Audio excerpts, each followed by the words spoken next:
tardes a todos, a los que estáis aquí y a los que nos están viendo, ¿no?, en distintas pantallas. Gracias lo primero a Higinio Marín y a Ricardo Calleja por estar aquí. Hoy, esta tarde, que ha sido complicado encontrar el día, porque es verdad que estáis con mucho evento. Y gracias a la Universidad de Navarra por ceder el espacio al máster, ¿no?, en Cristianismo y Cultura Contemporánea, que es muy propio para el libro que nos une aquí, y gracias a la editorial Cristiandad también por el libro, porque si no, no habría ni evento ni oportunidad. Higinio y Ricardo necesitan poca presentación, pero voy a decir algo, ¿no? Ricardo Calleja, profesor de ética en el IES, profesor también aquí en el máster de Cristianismo y Cultura, presente en medios, redes bastante, autor de varios libros y editor de Ubisoft. Muy bien. ¿No? ¿Bien? Higinio... No digas el peso, que esto parece un combate de boxeo. Porque somos de categorías distintas. Sí. Intelectualmente y también desde el peso del peso. Higinio, filósofo, profesor de antropología en CEU Cardenal Herrera, y desde hace como casi un año, un poquito menos, rector. ¿Un poquito más? Wow. Sí, y parece mucho más. Y ya está metidísimo. Y yo soy Paula Armida, asesora editorial de Ediciones Cristiandad, que he tenido la suerte por eso de trabajar con Ricardo, trabajar con Higinio y tener aquí el libro, que es de lo que vamos a hablar. Yo voy a contar... Y la culpable. Y la culpable, sí, sí. Yo voy a contar solo un poquito cómo lo pusimos en marcha, y luego ya lo que quiero es que habléis vosotros. Entonces es verdad que hace más o menos 4 años en la editorial veíamos un ambiente un poco como enrarecido, incómodo en la gente, en lectores, de no sé si era tanto no saber a quién seguir o a quién leer, pero estaba todo un poco turbio, confuso, y estábamos un poco atentos a decir, esto hay que salir de aquí, ofrecer algo o dar orientación de alguna manera. No habíamos hablado todavía con Ricardo, creo, pero es cierto que lo teníamos ahí como un posible autor en algún momento. Y ahí fue cuando salió, porque se ve, y eso lo dice Higinio en el epílogo, que el ambiente estaba propicio para eso. Diego Garrocho lanzó el famoso artículo, que es el que dio comienzo a toda esa cuestión, sobre dónde estaban los intelectuales cristianos, si acaso había, o los tenía que haber, o si estaban escondidos. Y entonces a ese artículo que él lanzó, aparentemente sin tampoco tanta intención de revuelo, pues siguieron un montón de artículos, como que haciéndose presentes, ¿no?, que es lo que dice también Higinio en el epílogo, esos que aparentemente no estaban. Y entonces ahí fue donde Joaquín lo vio claro y dijo, pues esta es la cuestión que hay que sacar, y poner a la gente y orientar y sacar estos intelectuales cristianos que se les vea. Y entonces ahí fue Ricardo el que entró a trabajar. Ha sido un poquito lento, no Ricardo, sino todo el proceso. El proceso ha sido lento, pero muy bonito. Y entonces ya lo tenemos. Y entonces ahora ya, para que empecéis a hablar vosotros, ya tenemos el libro, hay que leérselo por supuesto. Son muchos autores, o sea que es verdad que hay voces y ni siquiera todos opinan lo mismo. Porque una de las... Hay aquí está José María, está Armando, sí. Creo que sale, está Manuel también, sí. tú no sabes ahí bueno, pero en alguna respuesta, ¿no? Sí, sale. Sí. Pablo Velasco te entrevistó y no eres ni consciente que has salido. Pues, es verdad. Ese café que te tomaste.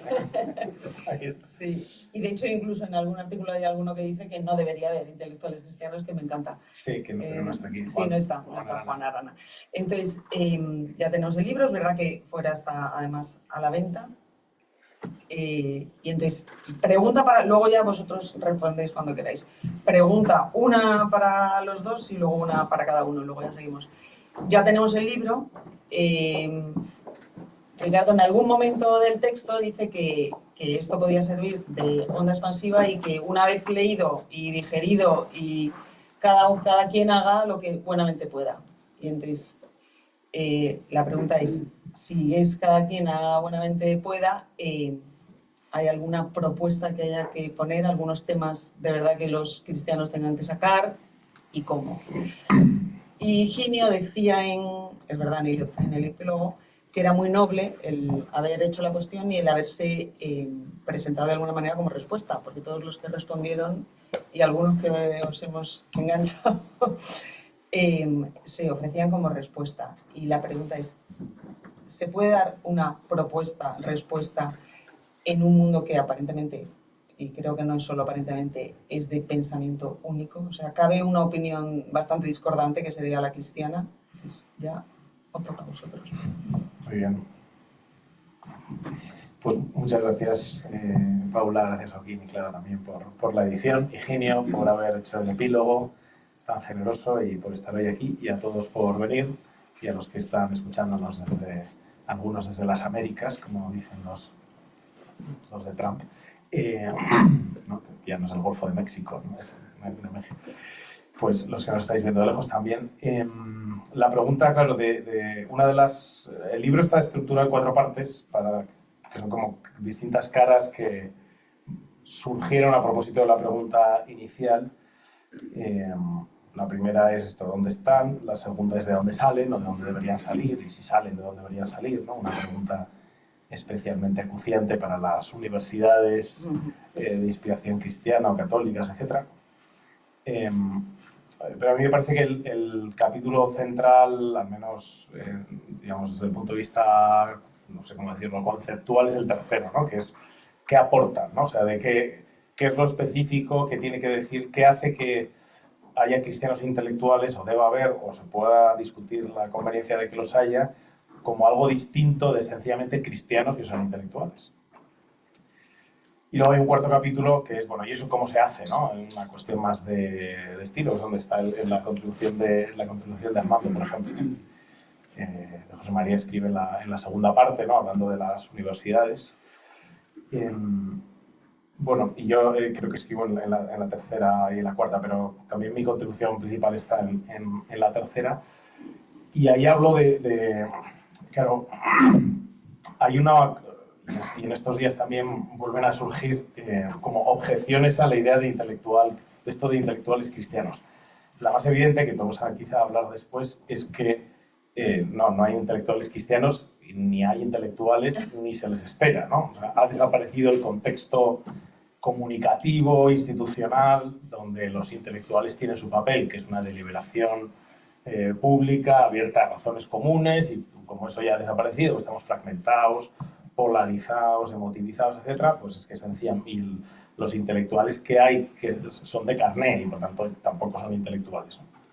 Pero bueno, dejando eso, que es como negar la mayor, lo dejamos para el final, pero hay una objeción como muy clásica a intelectuales cristianos, a la idea de intelectual cristiano, que es un poco esto aquí hay filósofos que lo saben mejor, ¿no?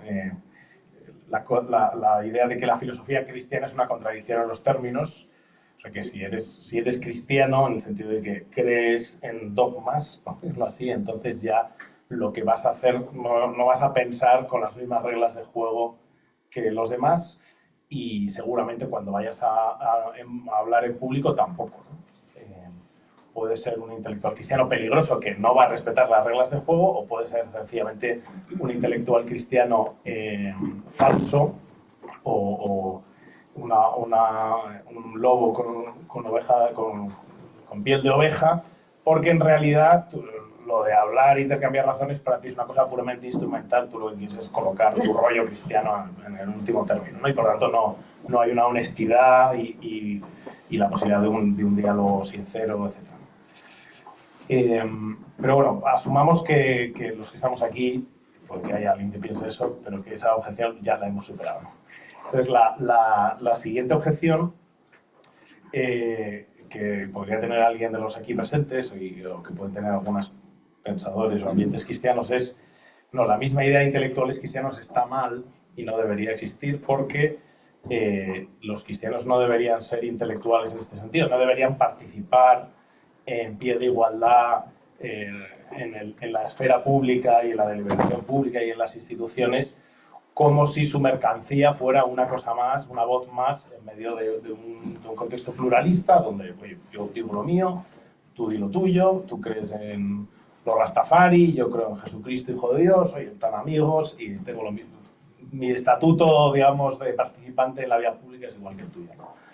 Y hay gente que piensa así, que efectivamente, pues que es más, si encima el ámbito público está un poco inclinado, hay una cierta animosidad anticristiana, pues eso de ir a la esfera pública pues no es el papel de los cristianos, ¿no? Lo que tienen que hacer los cristianos, un poco la idea esta de, y estoy forzando un poco la interpretación, pero de la opción benedictina de la que se hablaba hace unos años, ¿no?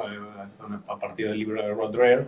Claro, los cristianos lo que tienen que hacer es quitarse de medio de esas cosas porque ni se puede hacer nada ni les hace bien estar ahí. Entonces lo mejor es que estén pues en sus propias comunidades y que tengan sus discusiones, pero entre los que ya comparten principios. Y luego hay otras dos como grandes objeciones.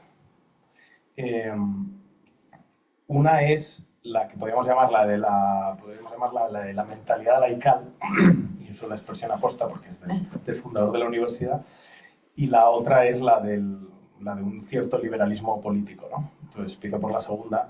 La idea de que en el ámbito público la disciplina de la democracia constitucional exigiría de todos los que van a participar no que no tengan convicciones propias y visiones del mundo comprensivas, sino que cuando salen a la plaza pública, digamos, se desvistan de eso, se vistan de ciudadanos y usen solo argumentos, autoridades y referencias compartidas por todos. Y como no todo el mundo es creyente, pues estas cosas un poco sectarias, ¿no? En el sentido más anglosajón de la palabra sectario, que no es de una secta apocalíptica, sino de un grupo aparte, ¿no? Estas cosas, pues nos las quedamos para nuestra vida privada, incluso para nuestra vida organizativa, aunque ahora con esto de la comunión y tal, pues tampoco parece que quieran dejar que nos organicemos como nos dé la gana, pero al hablar en público, asumir, digamos, la disciplina de la democracia constitucional liberal supone no hablar en cristiano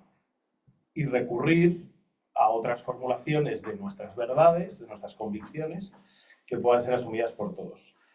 Esto resuena no solamente una cuestión de liberalismo político rawlsiano a saco, sino que también hay toda una larga tradición cristiana, la del derecho natural, que en el fondo tiene algo de eso también. Oye, al hablar en público hablemos con argumentos de derecho natural. De hecho, si recordáis en este discurso famoso de Benedicto en el Bundestag, que es una de las ideas centrales, el cristianismo nunca, bueno, es lo que él dice, el cristianismo nunca ha pretendido poner la revelación como fundamento de las leyes civiles, sino que ha apelado siempre a la naturaleza y a la razón. Es decir, a lo que en otros ámbitos o en un momento se llama la ley natural, el derecho natural. Y luego, ahora, la otra, digamos, objeción, la de esta que digo de la mentalidad laical, se puede incluso citar a San José María, el fundador de esta universidad, que dice: yo prefiero no hablar de zapateros cristianos, de profesores cristianos, de abogados cristianos, sino de cristianos que son abogados, cristianos que son zapateros y tal. Un poco la idea de evitar levantar la bandera del catolicismo oficial, hacerse representante oficial de cuál es el modo cristiano de ser zapatero, de ser profesor, de ser político, que lleva mentalidades de partido único y bueno, y que en el fondo también pues puede quitar como la rectitud de intención y la lealtad en el juego, ¿no? Bien, y acabo rápido simplemente respondiendo a estas dos objeciones y con lo que hay, la propuesta que creo que hay en el libro, al menos por mi parte, otros autores tienen la suya, ¿no? Y es que frente a esta lógica de que para entenderme con una sociedad pluralista tengo que recurrir a algo que sea común, cosa que es habitual en el intento de comunicar, hablar de algo que sea común, como cada vez hay menos cosas comunes, y desde luego el cristianismo va dejando de ser parte de ese patrimonio común, de ese lenguaje común, de esas convicciones comunes, entonces yo tengo que la estrategia comunicativa o de proyección del cristianismo en la sociedad consistirá siempre en neutralizar cada vez más el mensaje, racionalizarlo, porque la razón es lo que es universal, y quitarle toda referencia histórica, revelada, sectaria, como decíamos antes, ¿no? Con la esperanza de que así sí que la gente entienda. Pero creo que es un hecho constatable a estas alturas, pues la historia a veces enseña cosas, que esa pretensión de universalidad un poco ilustrada, ¿no? De que hay conceptos que son universales y que se imponen por sí mismos y que sí que funcionan, y por lo tanto hay que renunciar a lo cristiano. Pues pensemos en el lenguaje de la dignidad y de los derechos, ¿no? Que en el ámbito social pues es como, parece que es la moneda corriente común a creyentes, no creyentes, creyentes de distintas religiones, pero lo que vemos es que en ese lenguaje no desaparece el conflicto, no desaparece la diversidad de visiones, no desaparecen los equívocos. Al revés, hoy en día es terreno de luchas muy fuertes, ¿no? La dignidad la invoca digamos, la Iglesia Católica. Hay un documento reciente sobre la dignidad, ¿no? Que habla de la dignidad infinita, lo que sea, pero para decir que no a la eutanasia y que el aborto y que el cuidado de los pobres y tal, y la dignidad del otro lado se usa precisamente para fundamentar el derecho a la eutanasia, el derecho a hacer con el propio cuerpo lo que uno quiera, definir la propia identidad sexual de acuerdo con las inclinaciones de cada uno sin más restricciones. Es decir, la idea de que diciendo dignidad ya nos hemos puesto de acuerdo, hemos encontrado un terreno común, es un equívoco. Oye, a veces en la vida hay que jugar a equívocos para poder convivir en sociedad y tener una cena tranquila, y no vamos a llegar hasta el final de todos nuestros desacuerdos, pero y es más, se puede argumentar que es una idea que a pesar de esos equívocos sigue teniendo fuerza y que históricamente ha sido un gran avance, pues la Declaración Universal de Derechos Humanos, todo eso se puede decir. Pero lo que no se puede decir es que así se resuelven todos los problemas y que así está presente el mensaje cristiano en la sociedad y no necesita ser referido en términos específicamente cristianos. Entonces ahí la observación, aparte de este, digamos, final de la historia, creo que también se ilumina si vamos al comienzo de la historia. La novedad cristiana, que no es una novedad, según lo que quieras enfatizar, es una novedad absoluta, ¿no? Jesucristo, pero también puedes enfatizar la continuidad. Oye, Jesucristo es el hijo de David, esto tiene una historia de revelación previa. Pero bueno, supone una novedad que es obvia, ¿no? No se expresó en terminología, no se expresó en todas las circunstancias y en algunos conceptos claves en la terminología actual de la época. Es verdad que usaba palabras que existían, o sea, no se inventaba palabras, pero cogían palabras que eran marginales en el uso social, y se les daba, se metía como un núcleo genético nuevo a esa palabra, y de repente esa palabra pasa de ser pues caridad, ya no solo las palabras, también me gustaría enseñar que no son una cuestión de ideas o de palabras, sino de la experiencia vital que hay detrás de esas palabras, ¿no? Mira, llega Pablo Velasco, uno de los autores, mi hermano, mi madre, mi otro hermano. El cristianismo ha hecho el lenguaje que luego se ha convertido en común para crear un nosotros ciudadano y cultural, al menos en nuestros países, que tiene la pretensión de incluir a todos. Y yo, vamos, tengo la impresión de que también el lenguaje, digamos, ilustrado, etcétera, lo pretendía, pero no lo consigue. Y la condición de posibilidad de que eso exista, me parece que es no separarse demasiado de ese fundamento que históricamente es cristiano. Entonces, ahí el tema es, pero eso no es hablar de la revelación en el ámbito público, y entonces ahí es donde viene la idea esta de las verdades desveladas del cristianismo. El cristianismo revela fundamentalmente la vida de Cristo y las narraciones a su alrededor, ¿no? No en términos, digamos, de proposiciones filosóficas, pero revela verdades que no estaban disponibles a la razón humana, pero también, como se ha dicho muchas veces, refuerza verdades que estaban disponibles a la razón humana. Pero creo que hay un terreno intermedio entre esas dos cosas, que es que el cristianismo aporta primero una experiencia y luego una conceptualización de dimensiones del ser humano, y que, aunque pueda haber algún precedente en la edad antigua o en el pueblo de Israel, normalmente son cosas muy marginales que solo el cristianismo ha puesto a disposición de todo el mundo y las ha convertido en cultura y han circulado como moneda común, ¿no? Ahora podemos hablar de dignidad, pero y de persona, y de amor, y de perdón, y de misericordia, como conceptos que nos parecen obvios y que en un entorno cristiano lo son, pero incluso en entornos que no son cristianos son palabras que, a pesar de los equívocos que decíamos antes, han tenido un recorrido durante la historia y no eran palabras comunes que el cristianismo usó para difundirse, eran palabras específicamente cristianas, ¿no? Novedosamente cristianas, pero las que, y aquí viene la terminología esta de revelar y desvelar, que tú me la pones en duda, ¿no? O sea, y acabo ya de hablar, ya no vuelvo a hablar, que yo he venido a escuchar a Virginia. Revelar, en el lenguaje así de los iconos, revelar un icono es desvelarlo para poder rezar ante el icono y luego el icono se vuelve a hablar, como porque es algo sagrado. Y de alguna manera esto es lo que pasa con la revelación, ¿no? La verdad queda desvelada, pero luego queda bajo el velo de la fe, solamente se accede a través del velo de la fe. Sin embargo, algunas de estas verdades, me parece que la terminología puede ser discutible, pero que más o menos ilumina, quedan desveladas. Es decir, en origen no estaban a la vista, pero una vez Jesucristo ha vivido y ha enseñado y sus discípulos le han seguido, hay algunas de esas verdades que ya están disponibles para cualquiera.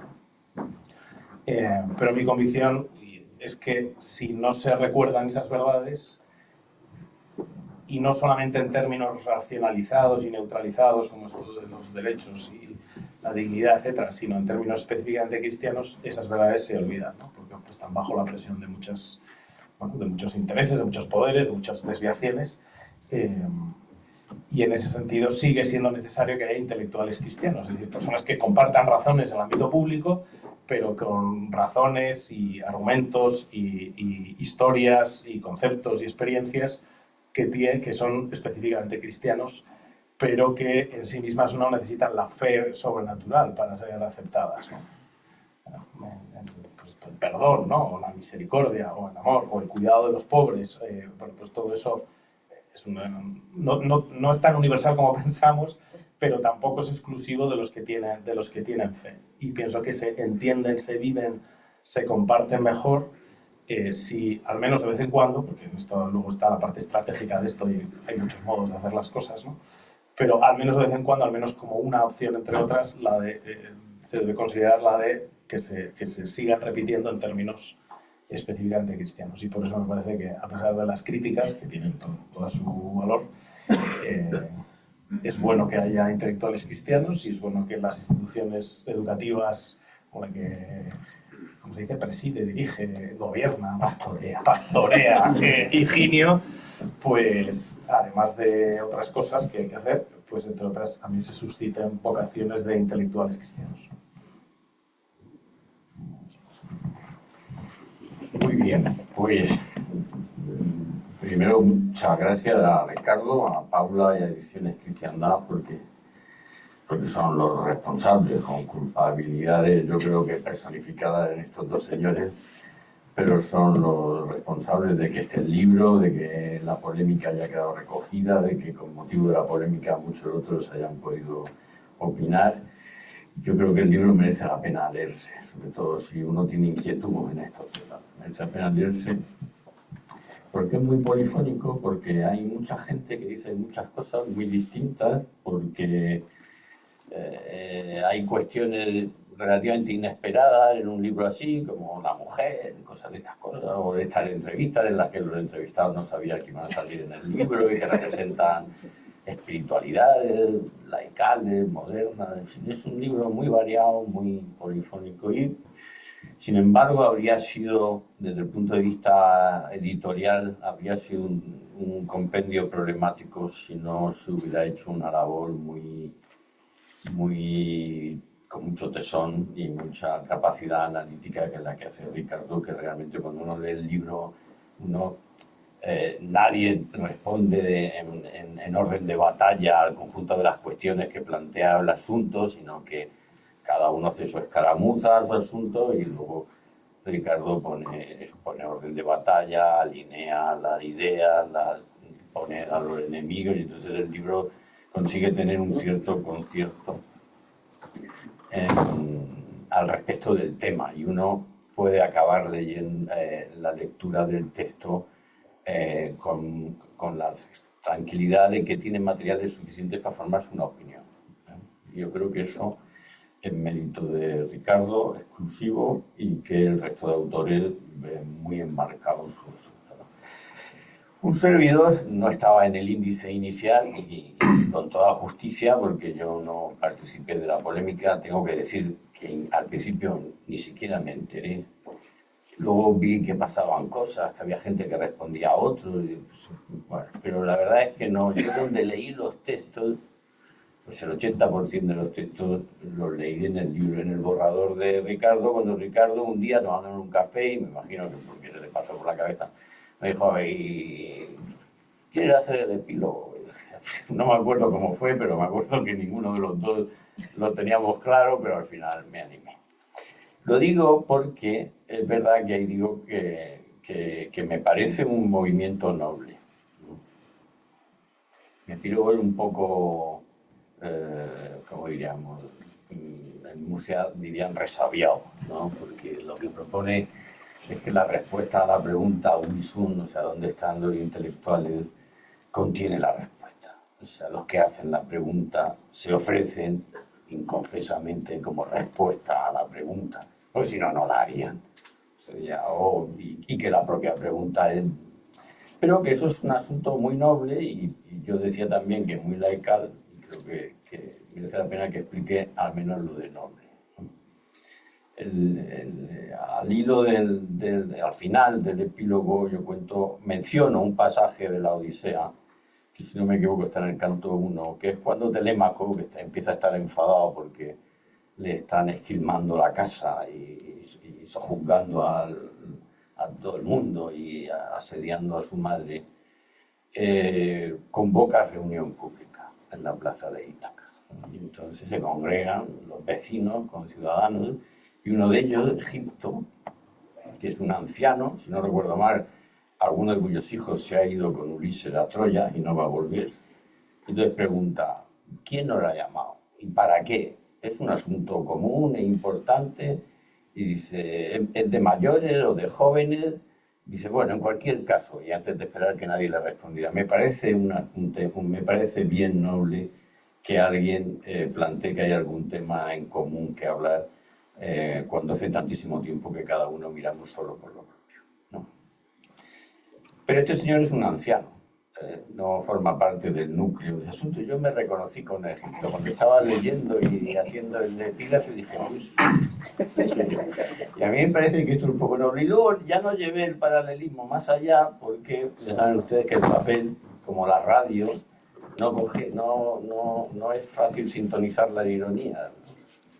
Y esto no era una ironía y podía parecerlo, porque Telémaco llama, y el acto de llamar a reunión es el acto con el que Homero describe que Telémaco ha abandonado lo que nosotros llamaríamos la adolescencia, porque es capaz de llamar y por tanto es capaz, los demás van a preguntar a qué se me ha llamado, y entonces él tiene que tomar la palabra en público y tiene que dar razón de un asunto que tiene que ser de interés público. Y eso solo lo hacen ya los varones que son capaces de tomar la palabra en público y dar razón de por qué han congregado. Un niño no puede llamar. En Ítaca, una mujer tampoco. Un esclavo tampoco. Un extranjero tampoco. Solo puede llamar a alguien que está en posesión de sí y en sentido literal, pero en el sentido literal griego y castellano, tiene palabra. O sea, tiene palabras a las que puede dar cumplimiento, por tanto puede pactar, puede contratar, puede vender, y además tiene palabra porque tiene el uso del logos suficiente como para discursear. Pero claro, esa palabra ese paralelismo era equívoco, porque podía entenderse que yo estaba diciendo que todos estos jovenzuelos habían abandonado la adolescencia y que yo desde mi edad ya aprovechada pues lo veía como una cosa noble y condescendiente y tal. Pero en el fondo me parece, ahora que en el lenguaje oral permite eludir los equívocos, me parece que responde bastante a lo que, de hecho, dudé si decirlo, ¿sí? Porque es un acto de nobleza, creo yo, el el llamar la atención sobre que lo público merece ser discutido y que hay quien puede discutirlo y que eso está sofocado o ensordecido y que uno se ofrece a eso porque si no, no se quejaría de dónde está el asunto. Y eso además me parecía un fenómeno nuevo porque en mi época no lo había. Y me parece que es un... Claro, porque no había gente entre los 30 y los 50, o entre los 25 y los 50, que cupiera en esa etiqueta difusa y que además yo creo que no hay que pretender que deje de serlo, porque es como estas cosas que como pidas demasiada claridad se desvanecen, ¿no? Pero en esa etiqueta yo creo que sí lo sabía, pero no había redes ni medios electrónicos. Solo había prensa escrita, y la prensa escrita era muy exclusiva en el acceso que se tenía a ella. Eso por un lado. Y luego, por otro lado, no permitía generar vecindades en la red. Y yo creo que ese es un fenómeno típico de esto, es algo lo que ha pasado. Mucha gente que se ha conocido en redes, en Twitter hay todo un vecindario, en las otras redes no sé, pero en Twitter sí lo hay, que se ha conocido en redes, que se ha leído, que tienen lecturas comunes, que tienen lectores comunes y que ha generado un cierto entorno y también, y por tanto, nos reconocemos con la mirada del otro, ¿no? Entonces, y se ve que lo que uno hace le sirve a otro y que lo que otros hacen le sirve a uno y entonces, pues no voy a decir que se da un subidón, pero sí es que sin reconocimiento los seres humanos andamos precarios y sin consistencia. Y entonces, pues yo creo que eso ha sido lo que ha hecho posible el asunto. Bueno, yo creo con esto que describo mi visión del tema, pero quiero avanzar un poquito más, ¿no? Sí, si me dejas hacer un breve inciso. Ve. Una persona clave en que eso sucediera es Pablo Velasco. ¿Dónde está? Ya no Sí, sé señor, dónde está. ahí. Está ahí, ¿no? Al lado de su señor. Que por un momento donde en el ámbito de los digitales apareció como una nueva generación de escritores, de opinadores, etcétera, que tenía como dos clústeres, digamos, pero que con bastante solape. Uno orbitaba en torno a Ignacio Peiró en The Objective, que fue juntando ahí gente, y el otro orbitaba en torno al debate de hoy, que montó Pablo Velasco y que luego se convirtió en el debate.com. Ayer estábamos presentando este libro, estaba con... los tres que estábamos escribíamos en el debate de hoy y dos de los que estábamos escribíamos en el debate de hoy y en The Objective, Juan Milián y un servidor. Bueno, lo que quiero decir es que junto con las redes y esto, el mundo de Internet, también los digitales y las personas detrás de eso han facilitado que eso no se quedara solo en vínculos personales o totalmente dispersos, sino que se han aglomerado, digamos, ¿no? Así es, sí, así lo viví yo también, o sea, yo vivía así. Y además hay que añadir, para decirlo todo, que con esa visión tan estratégica que nos caracteriza, suprimimos a la primera oportunidad el debate. Ah, bueno, sí, por supuesto. Bueno, pero en fin, no le hagáis hablar. Ya el impulso ya estaba dado y la gente estaba en movimiento y ya había gente orbitando y tal, no sé qué, bueno. Pero en mi época no lo había. Y la verdad es que fue o sea, aquello, claro, cuando no lo hay no lo echas de menos, pero sí que metía un componente de dificultad, un cierto erial. Había figuras señeras, pero no había comunidad. Yo creo que lo nuevo aquí es que sí hay una cierta comunidad de gente que se lee entre ella, que no sé qué, no sé cuánto. Bueno.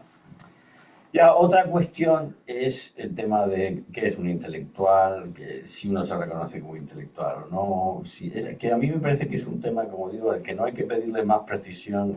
Aquí hay que ser muy aristotélico, a cada asunto hay que pedirle la precisión de la que puede dar de sí. Pero creo que el conjunto y luego pasaremos ya a lo de Cristiano cuando toque, yo para hablar poco, el conjunto de la etiqueta es sostenible. Yo confieso que nunca me ha caído bien, pero como uno se va haciendo mayor, las cosas le van importando menos. O sea que, bueno, ahora ya será menos. O sea, la última vez que me presentaron un acto público, la penúltima vez, me dijeron que era un célebre youtuber. Digo, me lo tengo merecido. Me lo tengo merecido, ¿no? Bueno, Entonces, pero a mí me parece, claro, yo creo que la primera acepción no digo históricamente, de la figura del intelectual, pero que la primera acepción en castellano acerca de qué es un intelectual coloca la palabra, el término intelectual lo pone a la misma altura que artesano. Es la descripción de un tipo de oficios, ¿no? Pues igual que artesano se puede ser alfarero, herrero, carpintero, ceramista, ¿no? En los oficios intelectuales pues se puede ser literato, dramaturgo, filósofo y pues también actor. O sea, ahí están las artes escénicas, las artes constructivas y luego las artes que tienen una relación más directa con las artes y los saberes que tienen una relación más directa con el lenguaje. Entonces, en ese sentido, en que uno hace un oficio intelectual, cuando uno lo llama intelectual, pues sí, ciertamente hay los que trabajan en los sistemas educativos y en las instituciones que generan ciencia y cultura, los que trabajan en la industria editorial, los que trabajan en los medios de comunicación, pues sí, efectivamente son un cierto oficio intelectual. Ahí yo sí me reconozco en esa figura. Me parece que pues, ahí a cualquier académico pues, le puede llamar intelectual en ese sentido. Pero claro, la figura intelectual no es esa, ¿no? Ese es un sentido, por así decir, casi, no voy a decir premoderno, pero es muy basal. Y yo no sé si lo que voy a decir es verdad o no, pero lo voy a intentar. Me parece que para uno ser un intelectual en el sentido de esas suposiciones que merecen que no sometamos a un análisis muy riguroso, tiene que sobrevenirle a ese sujeto una cierta notoriedad. Notoriedad pública, ¿no? ¿Por qué? Pues que una notoriedad que puede estar justificada por su obra, o por su magisterio y con discípulos, o por su personalidad. Sencillamente un dramaturgo, que es un sujeto singular, que tiene... Entonces me parece que esa notoriedad es un reconocimiento público de que esa persona tiene una cierta valía a título propio y también que en y mediante el ejercicio de su oficio ha hecho comparecer dimensiones generales de interés general. O sea, que no es simplemente un semiólogo, sino que por su personalidad, por la riqueza de su personalidad, o de su espiritualidad, o de lo que sea, pues, o que no es simplemente un filósofo, en el sentido también más académico de la expresión, o sea, ya... Y que recaba un cierto interés general que supone una cierta notoriedad y también una cierta celebridad. Hay que decir, y esto me parece interesante, que entre la forma, el sentido basal del intelectual y este segundo, en que media ese grado de notoriedad, hay que reconocer que los intelectuales los que tenemos un oficio intelectual, solemos tener, no todos, pero la inmensa mayoría, el apetito, por otra parte natural, de conseguir esa notoriedad. Claro, esto dicho en un contexto cristiano, donde tienes que pues a mí me parece que una de las cosas que en la ascética de la humildad no hemos terminado de elaborar un estatus laico de la humildad, ¿no? Y que si es un deseo natural, habrá que gobernarlo, pero no sofocarlo. Y que yo he leído con enorme provecho y con pasión la regla de San Benito y entiendo que San Benito pida una humildad particular que incluye la taciturnidad y que la capucha vaya tan bajo que apenas que no se vea el rostro. Yo lo entiendo, a mí me parece una delicia, pero yo creo que el deseo de honores es tan natural y tan universal y es constitutivo de la vida civil. Constitutivo, que se puede dar con todo el espectro de la afectividad humana, pero es constitutivo. Voy a contar una anécdota, pero me va a alargar más. Yo tenía una doctoranda que acabó la tesis, que estaba haciendo la tesis sobre Unamuno, sobre la fe en Unamuno, y que era dominica de clausura. hacíamos los despachos allí en el refectorio con la reja, tal, así que... Y cuando estábamos acabando la tesis, yo estaba de Unamuno hasta el cogote, porque es muy egotista.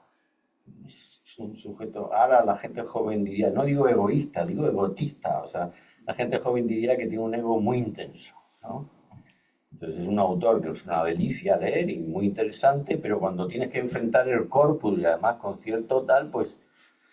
Y entonces mi doctoranda se me escandalizó y me dijo, ¿pero por qué? Y porque dije, pues que esto ya está el cogote de lo preocupado que está de sí mismo y tal, y además del asunto del reconocimiento. Y entonces me dijo, y no se me ha olvidado, y además me lo dijo con una particularidad que voy a reseñar, me dijo, eso es normal. Todas las personas que tienen una cierta capacidad notable y que forma parte de la capacidad notable de ordinario intuirla, tienen un apetito que les hace sufrir si no logran ese reconocimiento. Y que al mismo tiempo les sosiega, les calma y les multiplica su capacidad cuando lo tienen. Así que eso es natural y bueno. Lo que hizo la Ladina de mi doctoranda es que no me habló en singular de Unamuno, sino que habló en plural de Unamuno y un servidor. Me callé y no volví a hablar del asunto. Pero que me hizo pensar mucho. Y desde entonces digo, pues es que es verdad, no solo eso, sino que he desarrollado toda una teoría de la alabanza como deber cívico. Y lo he escrito. En el último libro que ha editado este señor, pues hay un capítulo que es alabar. Es un asunto, hay que enaltecer en público lo que merece ser enaltecido. Del bien espiritual de ese señor ya se ocuparán los que le quieren y están a su alrededor, ¿no? Nosotros cristianos ahora también nos enseñan espiritualidades que hay que sofocar eso. Y pues es que no sé, ¿cómo pedirle a un matrimonio que sofoque el deseo sexual? A un marido que sofoque el deseo sexual, tendrá que gobernarlo, tendrá que curarlo, tendrá que hacer muchas cosas, pero que no va a sofocar, hombre, su mujer tiene derecho y no, pero aquí un intelectual, pues claro, que es normal que tenga el deseo de ser reconocido. Entonces es natural y es normal que muchos académicos y mucha gente que se dedica a oficios intelectuales, que además vive del juicio público, del valor de lo que uno ha hecho, pues tener esas aspiraciones completamente normales. Luego me parece que hay un saltito más, y ya, no me parece que sea natural, pero no porque sea innatural, sino porque ya es más singular, no es tan universal como... Y es el que no solo tiene esa notoriedad o la apetece, sino que quiere especializarse, o no digo exclusivamente, pero especializarse en comparecer en el espacio público con opiniones que tengan el alcance de lo público y sobre los asuntos públicos. Eso ya me parece otra cosa. Eso lo hacían y ahí aparece el término intelectual, aparece al hilo no de filósofos, sino de literatos, de Víctor Hugo, es cuando empieza a aparecer el término. Y es cuando Víctor Hugo se pega esos folletines sobre las alcantarillas de París, que luego encasta en Los Miserables, y me dice, ¿y esto a cuento de qué viene? Y dice, pues que estás delante de un intelectual, estás delante de un sujeto que quiere hacer un elogio de la civilización, y lo es, lo que es el sistema de alcantarillado de París o otras cosas de eso. Y cuya opinión empieza a ser tenida en cuenta por estas razones que creo que he dicho, no con fuente en el mundo académico, que de ahí no surgen los primeros intelectuales, sino en el mundo literario, editorial y también mediático, porque eso se publica en los primeros medios de comunicación, en las primeras sociedades en las que hay una opinión. Bueno, Víctor Hugo es un caso claro de un católico, y además es un buen católico en el sentido de que no es un sujeto que tuviera sobre él ninguna clase de estigma,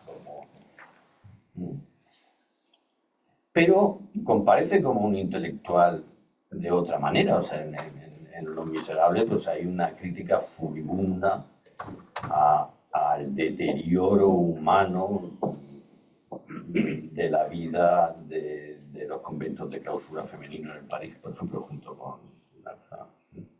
Pero al mismo tiempo el personaje más bondadoso, el que trasluce todas las cosas que los cristianos hemos aprendido en Cristo, pues es un obispo.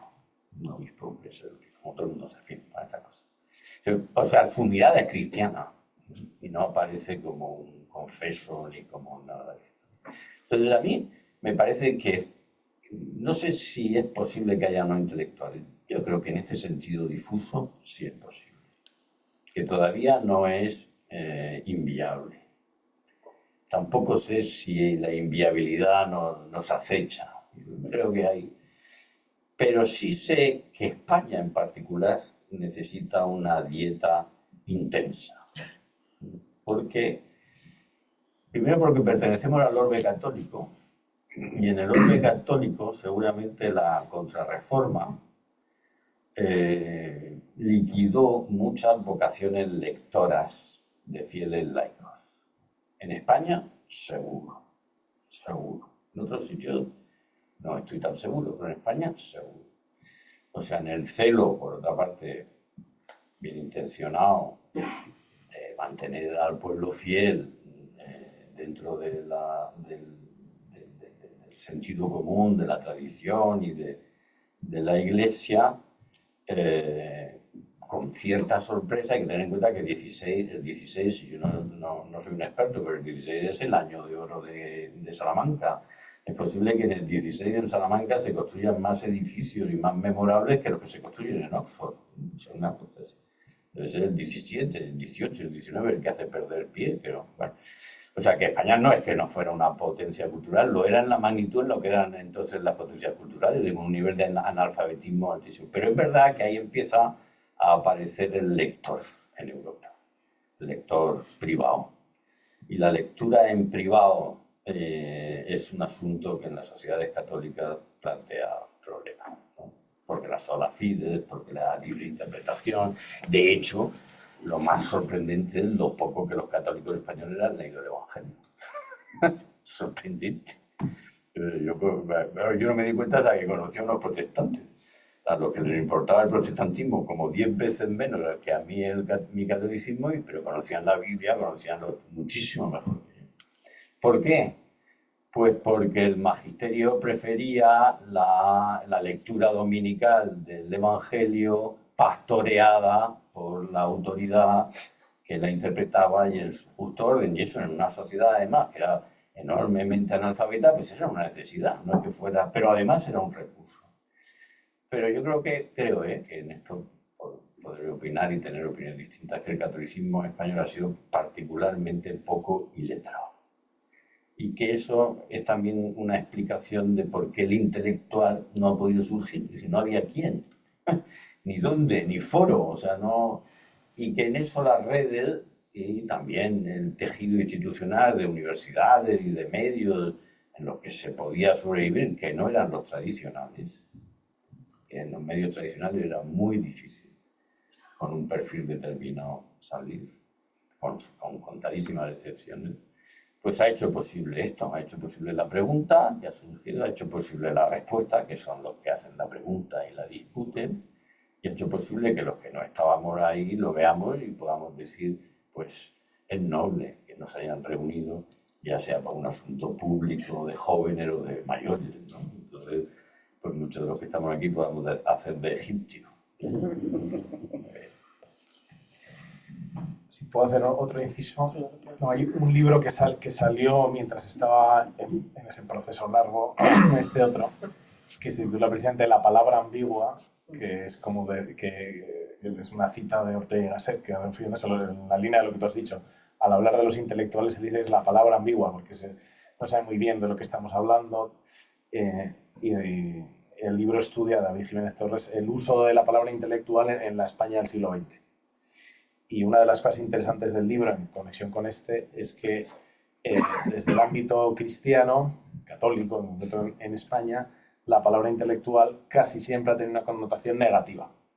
Intelectual es el masón que viene a descristianizar España y a quitarle la autoridad al obispo, al cura, al evangelio y a Jesús un cordano. Entonces, y hay muy pocos, y lo mencionaba brevemente, creo que no es lo suficiente, pero hay muy pocos ambientes católicos donde se hable de los intelectuales en positivo, como alguien, ¿no? Tiene que haber intelectuales cristianos, no por reivindicar el título, pero sí la idea de que el catolicismo necesita también intelectuales que se fajen en la vida pública de un país que ya no es oficialmente cristiano.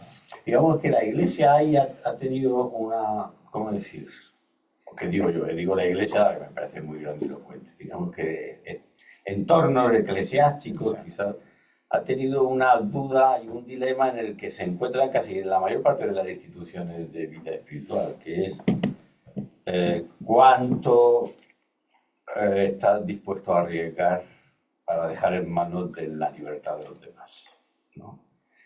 Y no forma parte de la cultura de la contrarreforma que lo que uno esté dispuesto a arriesgarse a mucho, entre otras cosas porque de eso depende el orden público, depende que los súbditos amen a su rey, y claro, o sea, no estamos hablando de tonterías, o sea, ahí no es solo una cuestión de orden eclesiástico no, es una cuestión de orden, estrictamente hablando, civil, del poder civil. Como sabemos, Carlos V está detrás de Trento y está imponiendo cosas que se van a, como ha ocurrido en la historia de la Iglesia siempre, vamos, o sea, que no...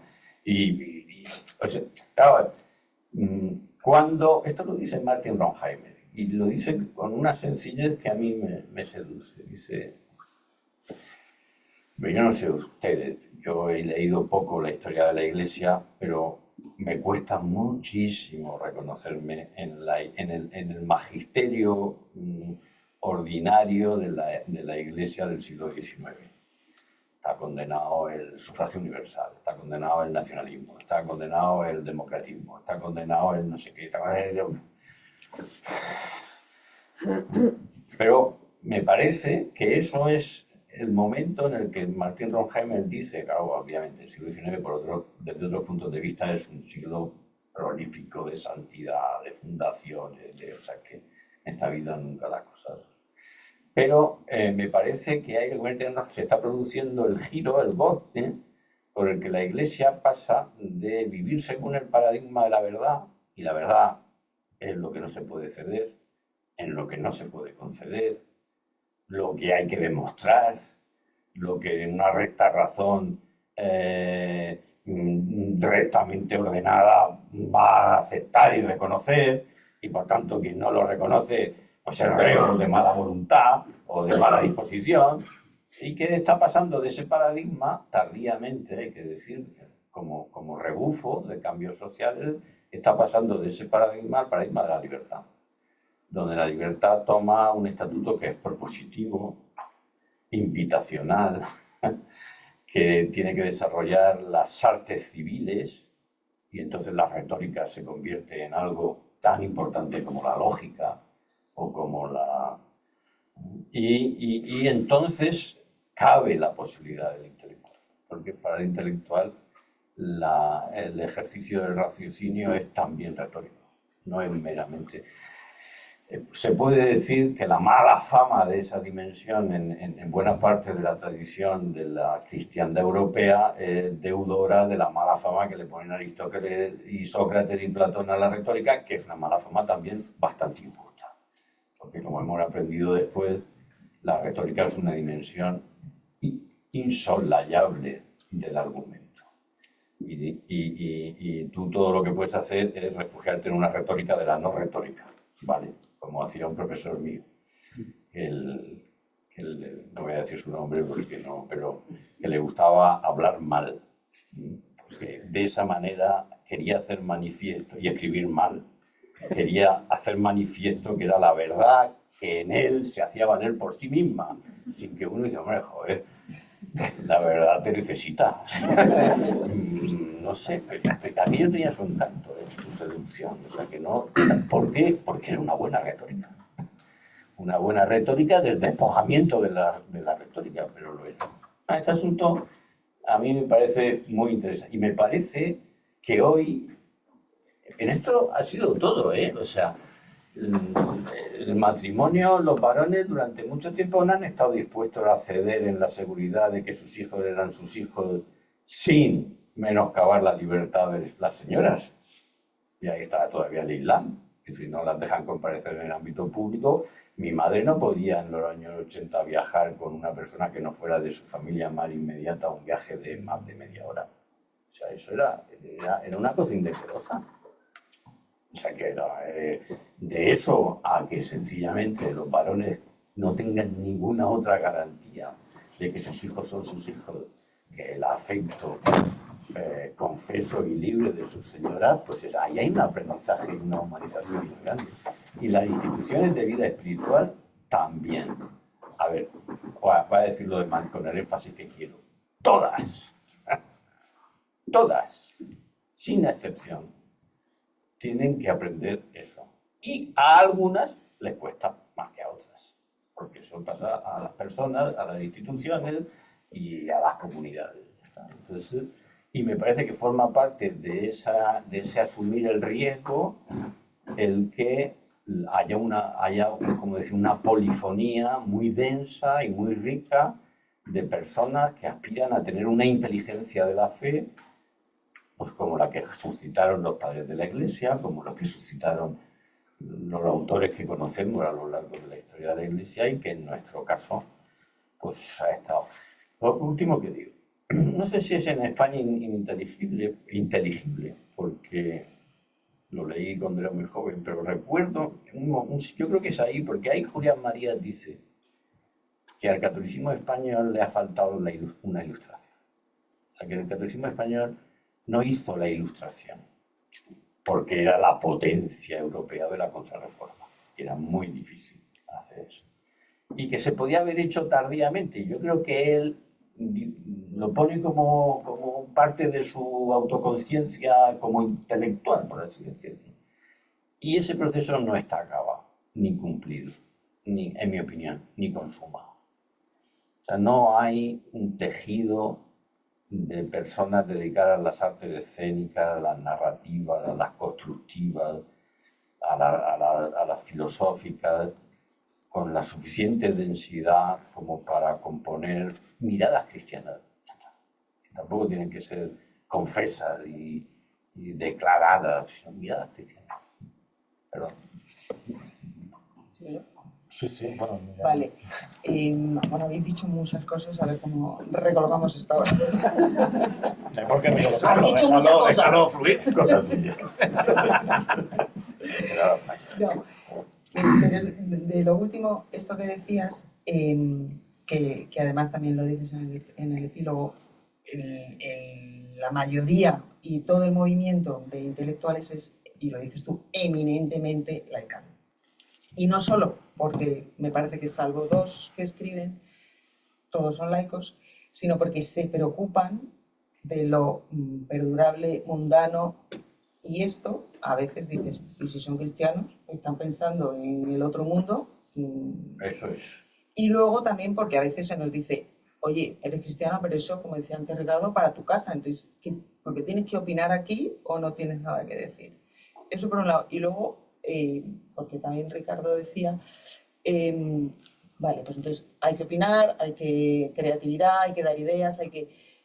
Uno, eso cómo se hace, porque sí que alguien del público pensaba que lo de la batalla cultural tiene mucho, a lo mejor sí, a lo mejor no, entrar en la batalla a lo mejor ya es de alguna manera estar, no me gusta la palabra, pero bueno, del lado del enemigo porque estoy jugando en su terreno.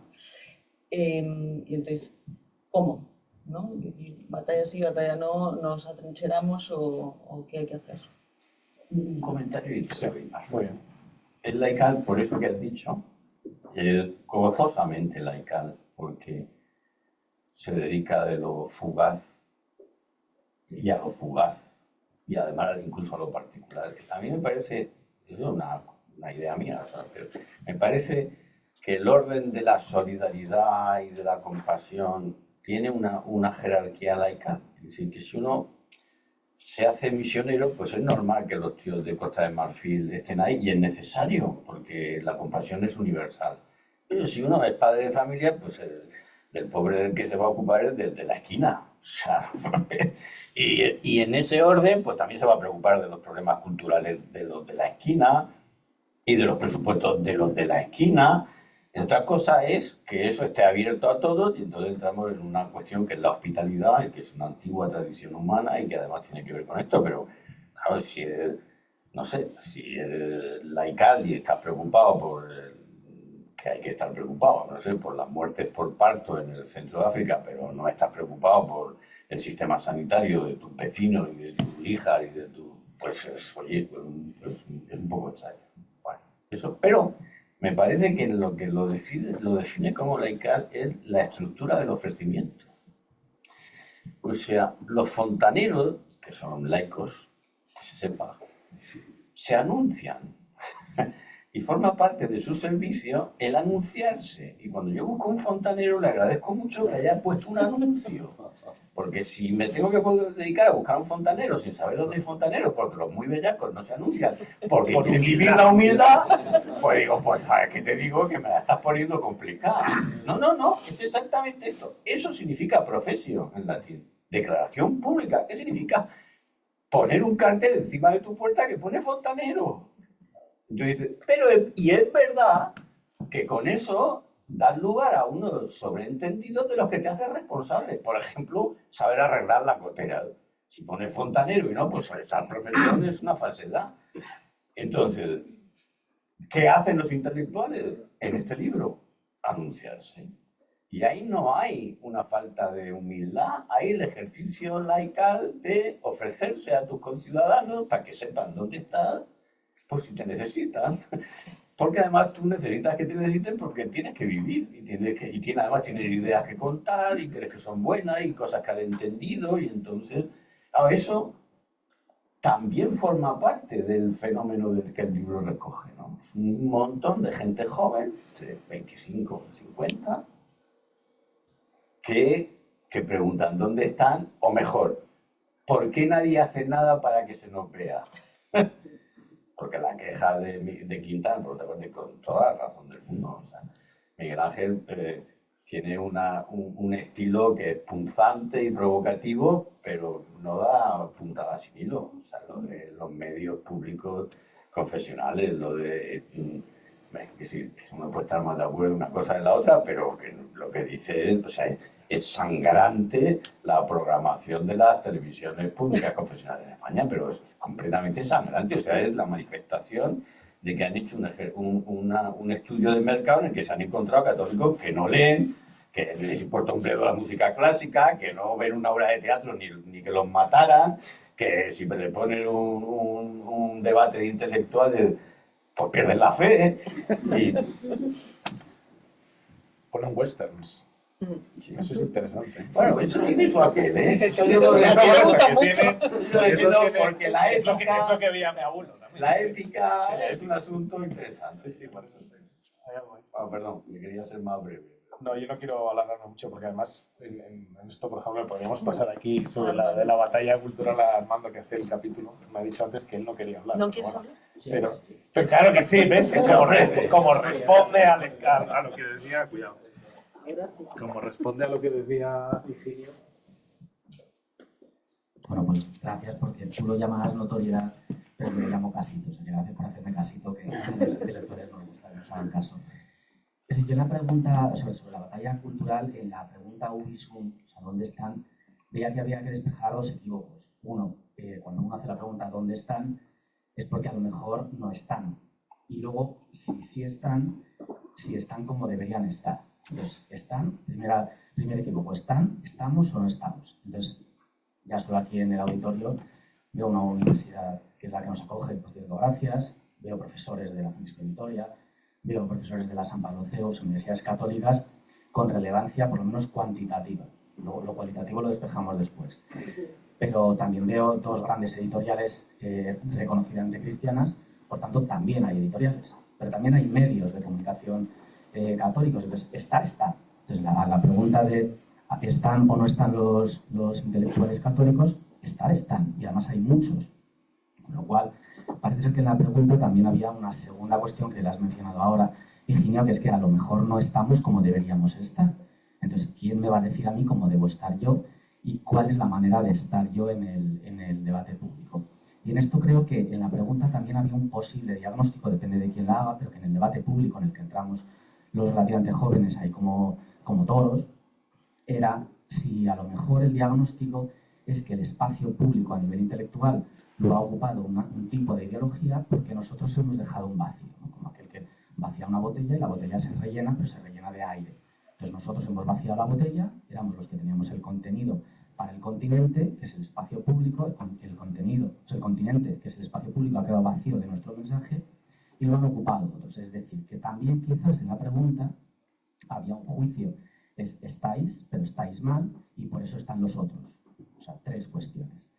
Es muy difícil responder sobre todo a las 2 últimas. Estamos, lo cual es evidente, a nivel cuantitativo es muy fácil de demostrar, y a nivel cualitativo, si los cristianos tenemos que estar como nos han dicho los otros. Entonces yo en mi capítulo, y aquí ya termino, lo que digo es que el modo de estar cristiano coincide con lo que dice el cristiano, es que fondo y forma en el cristiano coincide. Yo creo que en el intelectual en general también, lo ha dicho Higinio con lo de la retórica, pero vamos, en el cristiano especialmente la forma en la que estamos coincide también con el fondo y somos reconocibles no solo porque ponemos un anuncio, porque yo también llamo a un fontanero porque mi vecino me lo dice, porque lo conoce, entonces al final te haces reconocible y no solo porque digas yo soy cristiano.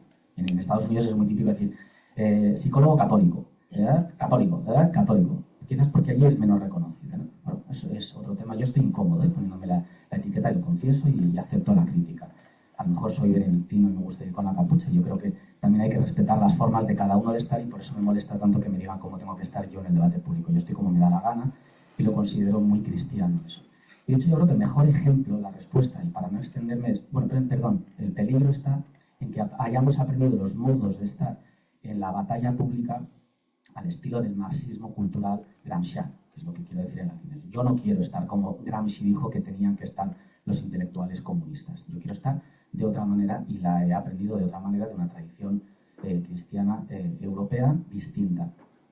Y yo creo que el libro, y con esto termino, me parece que es un buen ejemplo, porque del libro no sale una claridad nítida, porque cuando hay demasiada claridad se despeja la niebla, se despeja ese velo, que es lo que tú decías, Higinio. Entonces, del libro no sale una claridad, pero sí que sale un ejemplo. Y esto es un mensaje que es muy importante. O sea, nos habéis convocado a muchos distintos, a muchos que incluso pensamos de manera frontalmente opuesta en el debate público, nos hemos enfrentado y además nos llevamos mal. Nos habéis juntado, que nos habéis puesto en unas páginas, nos habéis puesto a hablar juntos y queda como libro. Me parece que es un ejemplo, que es una ejemplaridad de lo que somos. Por tanto, no solo lo digo como ejemplo, no solo lo digo como respuesta a la pregunta que yo que la habéis dado a vosotros, sino que además aprovecho para agradeceroslo. Conste que los que estamos aquí nos llevamos bien. No sé si estamos de acuerdo, pero nos llevamos bien. Quizás en otros. No, yo no sé si darle la palabra a José María, que es otro de los autores y que está aquí. Igual es un poco así por sorpresa. ¿No?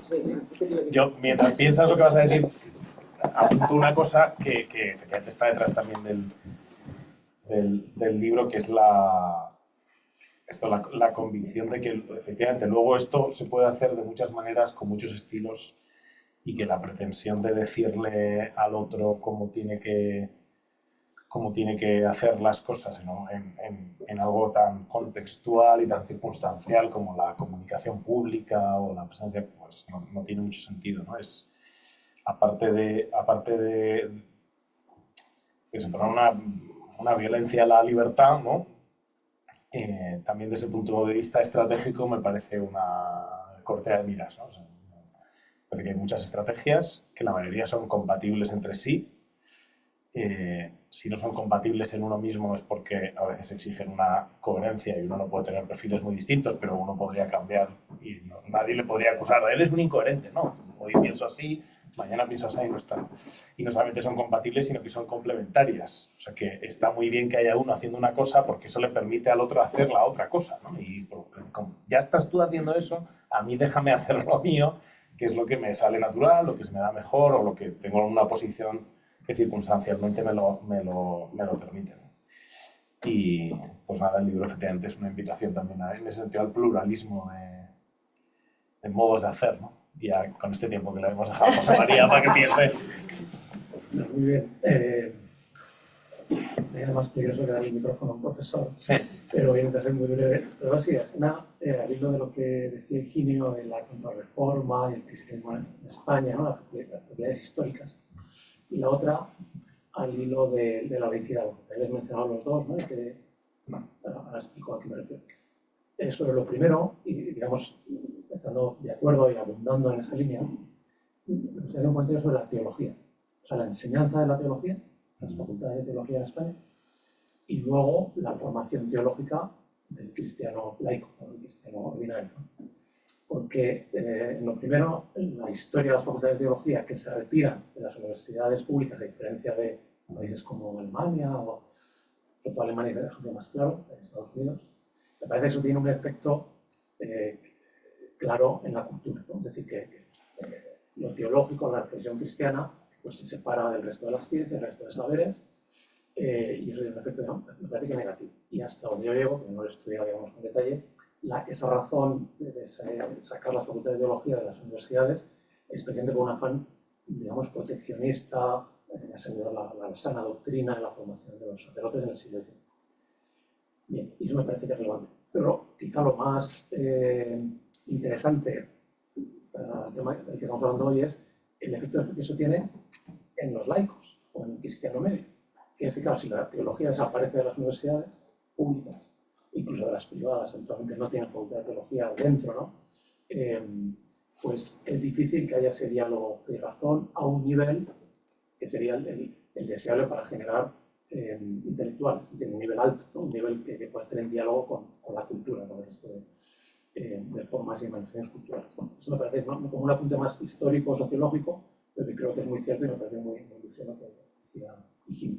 Y luego sobre lo segundo, acerca del laico, que aquí en muchos sentidos solo quiero la siguiente consideración, y es cuando Ricardo en su intervención inicial mencionaba digamos, ese contraste o esa dificultad que hay entre el catolicismo oficial y la vida laical, que parece que tiene que no identificarse, ¿no? Pues con las formas oficiales del cristianismo, de presentarse como un médico cristiano, ¿no? O necesariamente trabajar en misiones cristianas, sino más bien pues estar con el común de sus conciudadanos y de sus personas.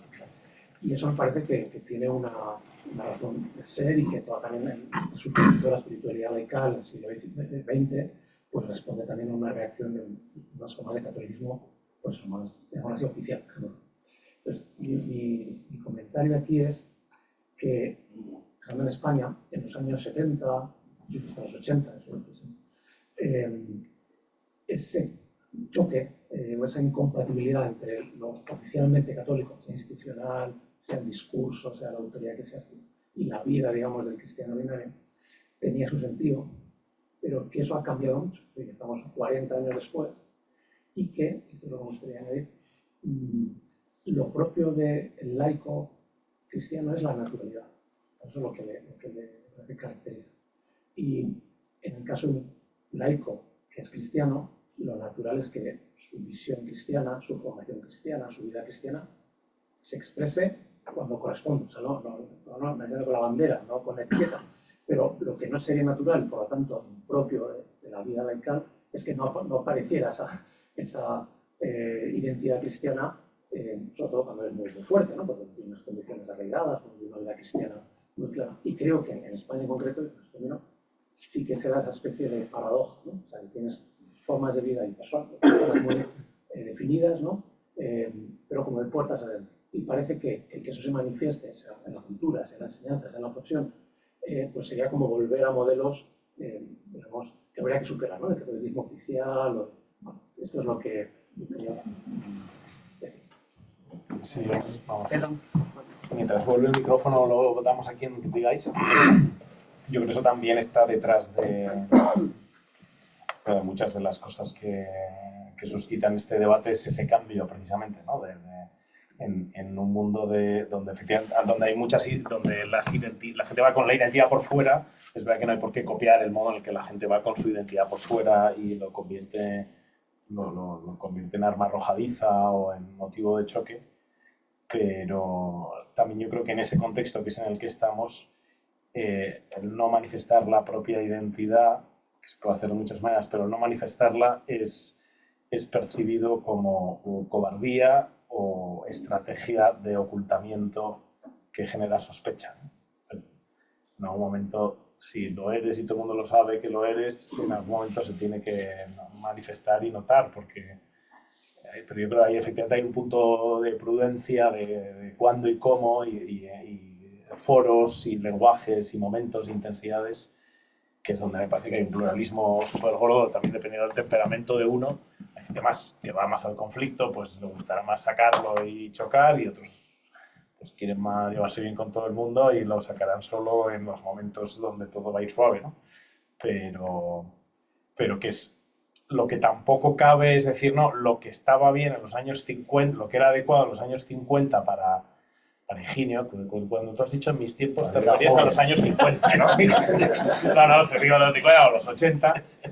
O sea, no cristalizar esa manera que podía ser adecuada de modo genérico de cómo se debía presentar un intelectual cristiano, o en general un cristiano en sociedad, como el modo en el que ya hay que hacer eso siempre, porque eso estuvo bien en un momento, en el mejor de los casos estuvo bien, pero no significa que aquí y ahora para mí este sea el modo de hacerlo, ¿no? Y a veces, quizás la mayor incomodidad de todos estos debates, un poco lo señalaba Armando, es el dedito que nos sacamos unos a otros de, oye, no hagas esto así porque yo creo que deberías hacerlo de otra manera, ¿no? Entonces, a ver, como dice nuestro amigo Pedro Herrero, suélteme el brazo, señora. Suélteme el brazo, señora. O sea, no me digas lo que tengo que hacer, ¿no? Higinio es un ejemplo de esto, ¿no? O sea, suéltame el brazo, señora. Un poco sobre el asunto de la batalla y que ha comentado Armando, y a ver si me acuerdo también de cosas de José María. Una de las cosas en las que yo creo que se nota que el catolicismo español adolece de ilustración, yo creo que se ha mejorado mucho, ¿eh? Yo creo que hay mucha gente leída, interesada, pero también quizás no ha sido la tónica general, no lo ha sido predominantemente, ¿no? Durante mucho tiempo. Quizás efectivamente venga desde... Pero una de las cuestiones en las que se nota que hay poco cultivo es las dificultades que tenemos para metabolizar la caridad, la pura caridad en el espacio de la discusión política.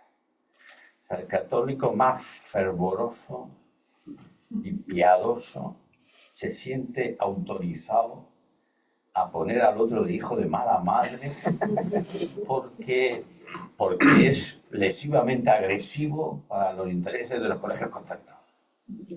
Y entonces es como si ese fuera un espacio cuyas reglas de funcionamiento no fuéramos capaces de metabolizar desde la caridad. Es decir, pues, no, entonces, por ejemplo, a mí me parece muy interesante y me parece una de las cosas bonitas de nuestra historia que buena parte de los sujetos que protagonizaron la transición eran católicos practicantes y fervorosos. No solo, había comunistas, estaba toda la panda, pero los que los lideraron y los pilotaron eran católicos, todavía algunos de ellos vivos. Y me parece que la transición es una transformación de la caridad. No digo que sea la única, y entiendo que hubiera católicos fervientes y no sé qué, que estuvieran completamente en contra y que se pueda tener... No digo que la única, si no es eso. Si lo que quiero decir es que en algo se tiene que traducir la condición de cristiano al respecto de los modales, de los proyectos políticos, o sea, algo tiene que ver con apreciar la paz entre los hombres de buena voluntad, con estar dispuesto a ceder por la convivencialidad, a no introducir el paradigma de la verdad y por tanto convertir el asunto en una discusión en la que puede suponer a mala voluntad del discrepante, pero ni siquiera al respecto de las cosas que nos parecen más tremendas, porque lo son realmente. Pero es que para ellos no, porque ellos no son hijos de Abraham. O sea, estamos en un diálogo tan multicultural como los de Cáceres cuando llegaron y había aztecas. O sea, que hay gente que no es hija de Abraham y no está muy seguro de que no se tenga que sacrificar a los hijos. Es que estamos en esas. Entonces, en ese entorno hay modalidades de la caridad que obviamente nadie va a decir... Claro, es que también falta genio político. también falta gente con fuerza política, con pasión política, con vocación política y con el talento para hacer eso. Pero eso nos falta en la política y en todo lo demás. Entonces, dicho eso, yo no quiero decir que esté en contra de la batalla cultural, porque efectivamente la batalla también es un término muy polisémico y va desde el neomarxismo gramsciano a una perífrasis de naturaleza épico-lírica. Porque hay que dar la batalla. Y se da la batalla también con planteamientos que son, por así decir, más dulces o más corteses o más restaura el entendimiento, pero ese sujeto corre un riesgo. Y es que los demás católicos le digamos que es un destemplado, o sea, un tibio. O sea, que está paniaguando, que lo que quiere es medrar, que no sé qué. Y dice, oye, a lo mejor lo que está haciendo es una traducción de las verdades de la fe y de su vivencia de la fe que le lleva a otro sitio. Yo creo, en este asunto me alineo mucho con Armando, yo creo que es más fácil que la mayor parte de la metabolosis, o sea, de los metabolismos de la fe, conduzcan hacia formas más bien templadas que crispadas. Me parece que eso es más normal y más frecuente, pero bueno, efectivamente hay gente que por temperamento, por personalidad, por lo que sea, pues trabaja en altos voltajes. Bueno, pues también está bien y tiene su sitio y no pasa nada. Y luego hay otro asunto al respecto, sí, pero aquí, pues tú has dicho que te gusta la capuchita baja y tal, pero aquí hay una, yo te conozco a ti, yo te he prologado un libro. Vamos a ver, así, y lo entiendo, y además entiendo que el corazón cristiano apetece eso, lo entiendo, y que eso es universal. Pero tú sales en la tele y por tanto te quitas la capucha. Eso es, a ese quitar la capucha es al que me refiero, no al otro. No al deseo de un recato interior, en silencio y a oscuras, que eso me parece a mí que forma parte de la vida interior de un corazón, ¿no? Ya, pero sale en la tele, yo no. Tú te quitas la capucha. Tú sales en YouTube. Sí, bueno, pero porque ahora el que no graba es tonto. Te organizan una cosa y no te graban. Pero quiero decir, a eso es. Claro, tú no eres taciturno en ese sentido, lo puedes ser temperamental, interiormente, espiritualmente, pero tú no has hecho de la taciturnidad regla de vida. Y no es que no puedes, es que no puedes. Que no, vamos, tendrías que cambiar de estado o de condición. Y entonces, en ese sentido, me parece razonable, como no puede el profesor, como no puede el periodista, como no puede el editor, pero si vive de lo contrario. Sí, es que no es el estatus nuestro, el de vida, ¿no? Y ahí es donde me parece que se puede afinar todavía más a qué me refería yo con eso de la laicidad del anuncio, de que uno se muestra. Y luego lo de José María, lo de la naturalidad, me ha resultado muy sugestivo. Y a lo mejor es verdad que ese es ¿cómo decir? Como el estilo, ¿no? De Carmen. Me gustaría mucho hablarlo contigo. Pero yo creo también que junto con eso, tal vez, forma parte de lo laical, y ahora compenso lo otro, el asumir la necesidad de hacer daño. Pues a mí me parece que el estatuto ontológico, antropológico del laico se resuelve en si es posible o no tener como oficio cristiano la milicia. Y que hay el que ha tenido una puntería es un colega tuyo y amigo mío que es Alfredo Cruz. Es decir, aquí se dirime el asunto. O sea, puede ser que en defensa de los míos yo tenga que hacer un daño mortal a otros cuyo estatus es de inocencia considerada en términos morales, pero han nacido al otro lado del Rubicón y llevan otro ejército, llevan otra lengua y está defendiendo en confrontación conmigo lo que cree que es una guerra justa con una discrepancia, sí o no. Si no puedo, entonces el estatuto de lo laical a mí se me tambalea. O puedo yo, esto se va a grabar, puedo yo despedir a un profesor que está enfermo y por eso da mal las clases, o irrecuperablemente enfermo, claro, y lo dejo en la calle y además está enfermito, es probable que tenga otra salida profesional que esa, y puedo más todavía, ¿debo o no? O sea, ¿para qué estoy yo ahí? ¿Estoy para que mis alumnos tengan los mejores profesores disponibles y lo que tengo que hacer es darle la indemnización más generosa y rezar como una bestia y a título ya no de rector hacer? Pues es que yo creo que debo. ¿Qué creo que debo?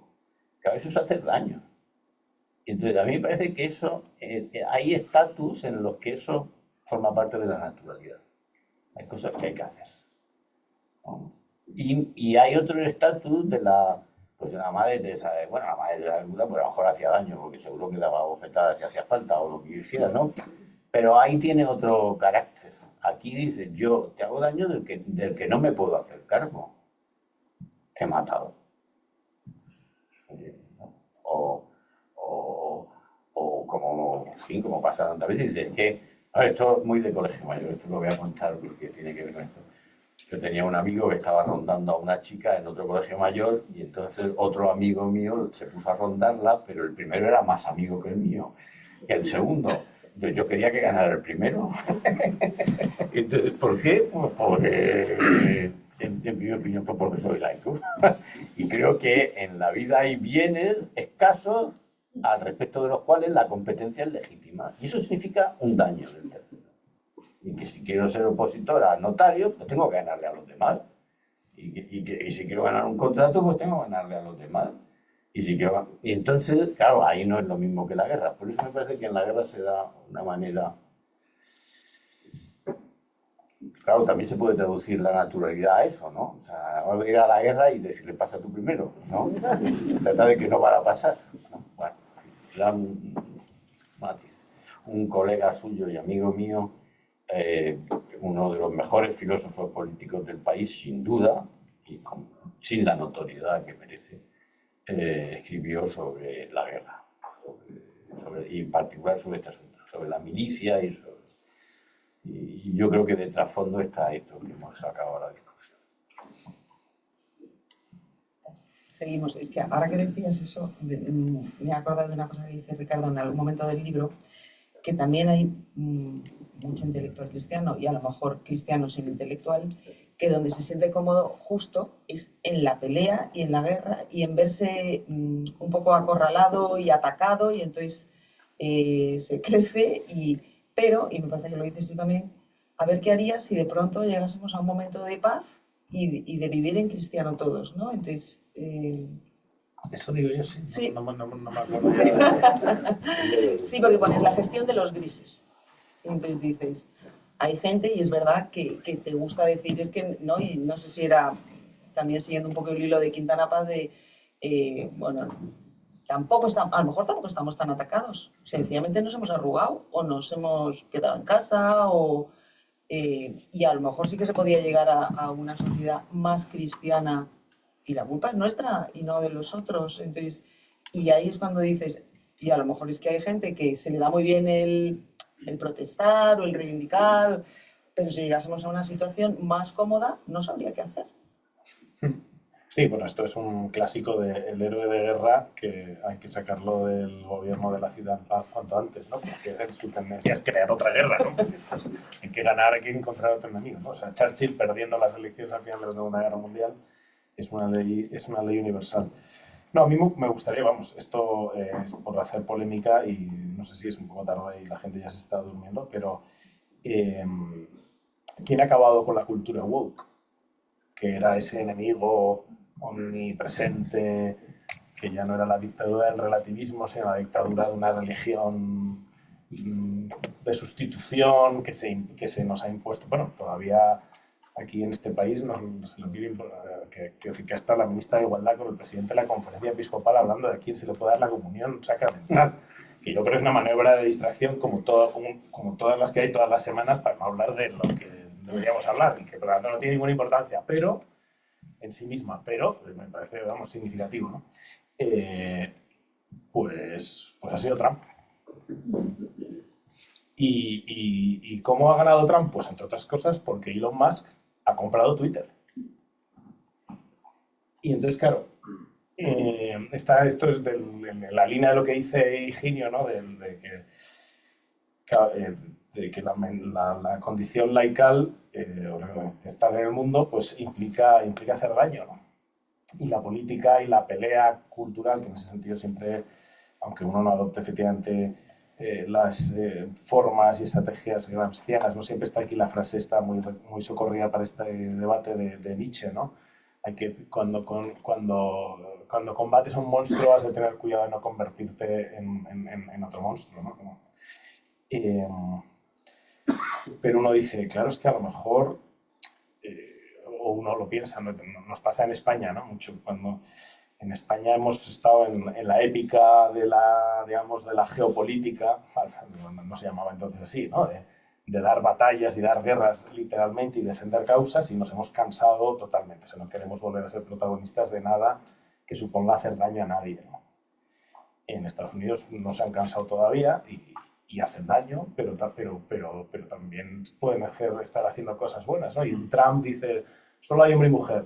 Y de en medio ha dicho, pues eso, nos ha quitado el Golfo de México. Y pues todo eso era, o sea, no se llamaba Golfo de México porque esté México entre otras cosas, sino porque solo era México lo que bañaba el Golfo. O sea, es que es el Golfo de México.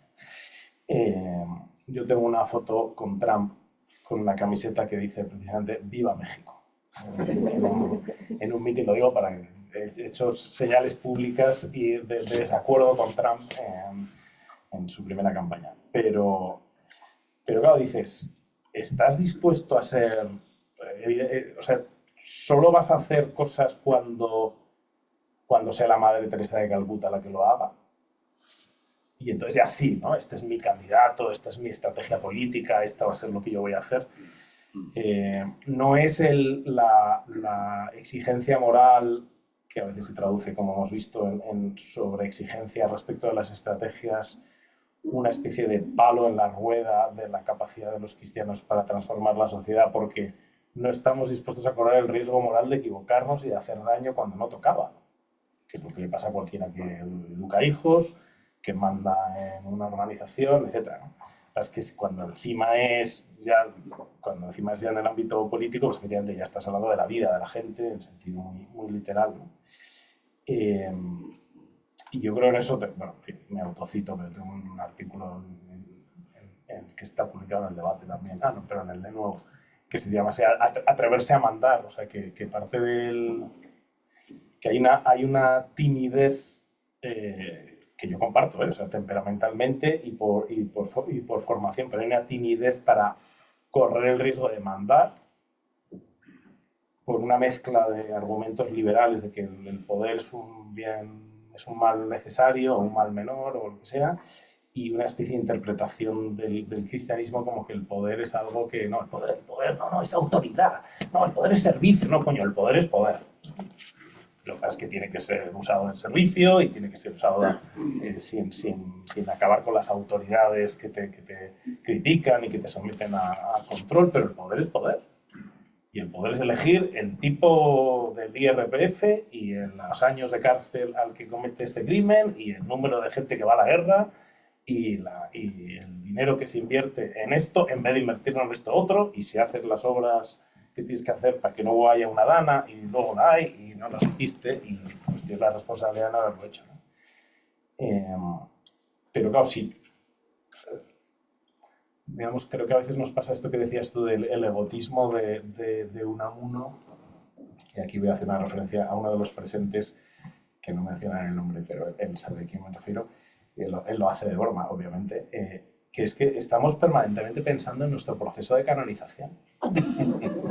O sea, Ignacio. Y entonces, claro, es que esto quedaría fatal en la positio super virtutum ¿no? de mi proceso de beatificación. Entonces no me puedo arriesgar a hacer una cosa que es que voy a hacer enemigos, se va a hablar mal de mí, me van a tal.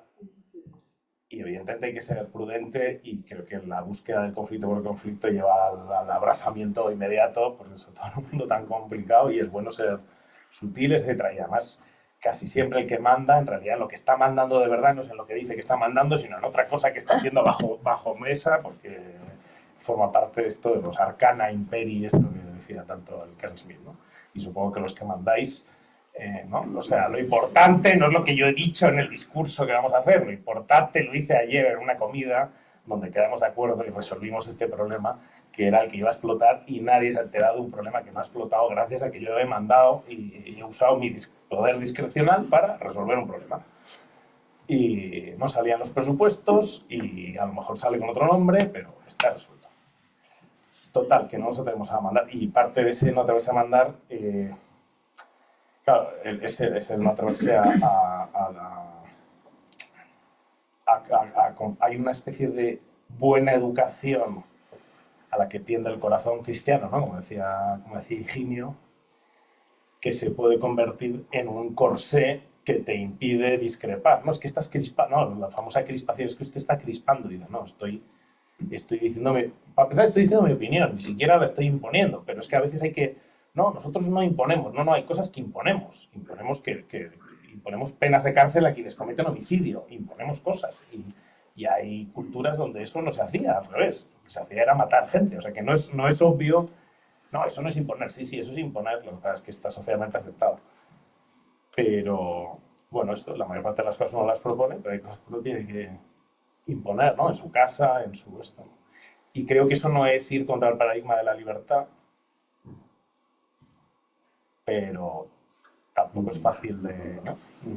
No, pero eso, protagonizar algo es protofagón, ¿no? Es el primero en la lucha, o sea que, y el que no, yo creo que ahí seguimos con la matriz griega, o sea, el que no podía ir a la guerra no era ciudadano, y el que no era ciudadano no podía ir a la guerra, y que ahí está el clima de la libertad, que es tenerse a sí mismo con tal grado de intensidad como poderse perder porque uno se la juega. A mí eso me parece, o sea, que hay un componente de valor y que ese también ha faltado, me parece que también es una cosa muy...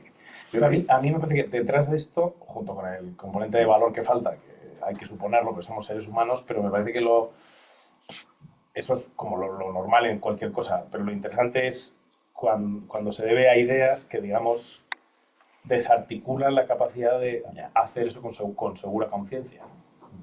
Porque una cosa es que te tiemblen las piernas y otra cosa es tener escrúpulos de conciencia. Entonces, nuestro problema no es que nos tiemblan las piernas, que a todo el mundo le ha temblado en primera línea de batalla, sino que estamos diciendo, en realidad, estar en primera línea de batalla, esto es hacer daño, esto no se puede hacer. A ver, es lo primero que yo dirijo una pequeña institución educativa. Lo primero que te dice cualquiera que sufra una de tus decisiones que hacen daño es: no esperaba esto de una institución fundada por tal y de una institución católica. O sea, la apelación a tu condición de católico como exclusión de cualquier decisión que no satisfaga a todo el mundo, ¿no? Supongo que a ti te pasa lo mismo, que hay que echar un profesor del CEU, la gente no invoca el estatuto de los trabajadores, sino el catecismo de la Iglesia Católica. Sí, bueno, no sé si nosotros esperan que nos conduzcamos católicamente, pero vamos, sí, se podría, me imagino que ese asunto.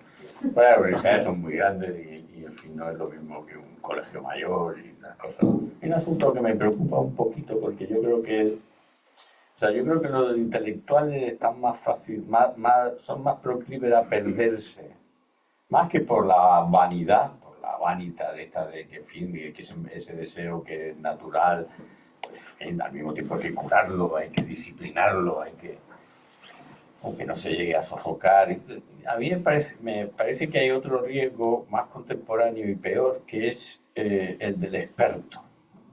O sea, que el intelectual, también el intelectual con mirada cristiana, tal, se conciba a sí mismo y se pretenda con la forma del experto. El experto es un sujeto moderno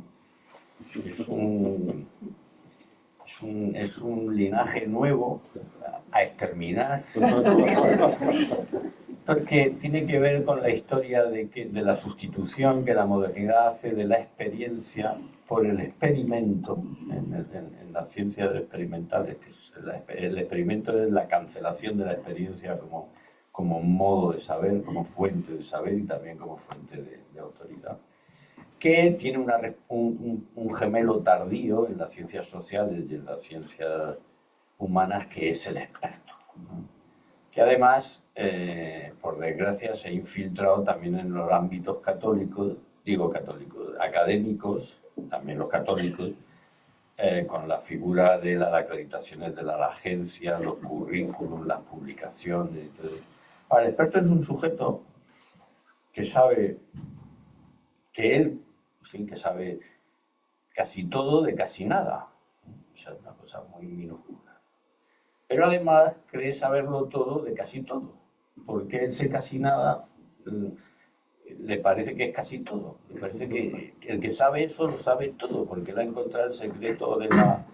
Pero no es porque él sea tonto, que puede serlo también, incluso es probable que lo sea, sino porque las ciencias que cultiva han nacido así. O sea, la psicología, la sociología, también la historiografía positiva, buena parte de las corrientes de la filosofía contemporánea han surgido como reduccionismos explicativos de todo. Y entonces, aunque sepas casi todo de casi nada, tú crees que lo sabes todo y encima de casi todo. Y entonces te conviertes en un sujeto... Claro, en este individuo se ha perdido una forma de la humildad que esa sí que es crucial, ¿no?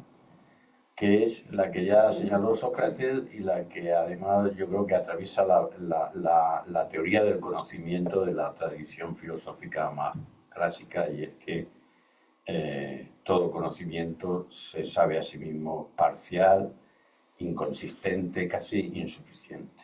O sea que en los modernos han concebido el conocimiento de tal manera que cuanto más sabes, menos ignoras. Es el Descartes y la modernidad. Y el experto es un hijo de Descartes. Los antiguos pensaban que cuanto más sabes, mejor sabes todo lo que ignoras. O sea, más conciencia tienes de la ignorancia. El crecimiento simultáneo del conocimiento y de la conciencia de la ignorancia, que deja lugar para la humildad, eso se llamaba sabiduría. Y se ha perdido con los tontos de los expertos. Entonces, con tontos objetivos, aunque subjetivamente hablando sean sujetos muy inteligentes y muy capaces, que lo son en su inmensa mayoría.